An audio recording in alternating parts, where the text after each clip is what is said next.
আখাউড়ায় ঈদে মিলাদুন্নবী সাল্লাল্লাহু আলাইহি ওয়াসাল্লাম উপলক্ষে টানমান্দাইল মীরবাড়ি গাউসিয়া দরবার শরীফের পক্ষ থেকে তোরণ নির্মাণ ও ব্যাপক প্রস্তুতি।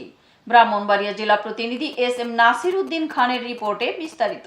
ব্রাহ্মণবাড়িয়ার আখাউড়ায় পবিত্র ঈদে মিলাদুন্নবী সাল্লাল্লাহু আলাইহি ওয়াসাল্লাম ও যশনে জুলুস উপলক্ষে চলছে ব্যাপক প্রস্তুতি।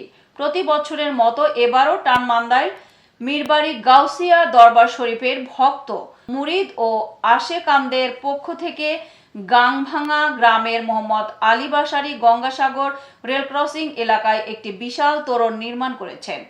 এ উপলক্ষে তোরণ নির্মাণ, জুলুসের প্রস্তুতি সহ নানা রকম ধর্মীয় কর্মসূচির আয়োজন করা হয়েছে।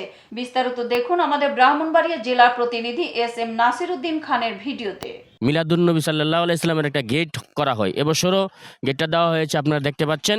আমরা মুগরা মনিয়ন্দ ঈদ মিলাদুন্নবী সাল্লাল্লাহু আলাইহি সাল্লাম উদযাপন কমিটির উদ্যোগে আমরা বহু বছর ধরেই আমরা এখানে 12ই রবিউল আউয়াল শরীফে আমরা জুসনি জুলুস রেলি বের করি। টানমান্দাইল মীরবাড়ি গাউসিয়া দরবার শরীফের উদ্যোগে এবছর আরও বেশি এই জুলুসে লোকজন যোগদান করবেন।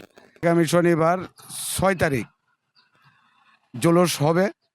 গত বছর থেকে ইনশাল্লাহ এবছর আরও প্রায় অনেক লোক বেশি এই জুলুসে অংশগ্রহণ করবে।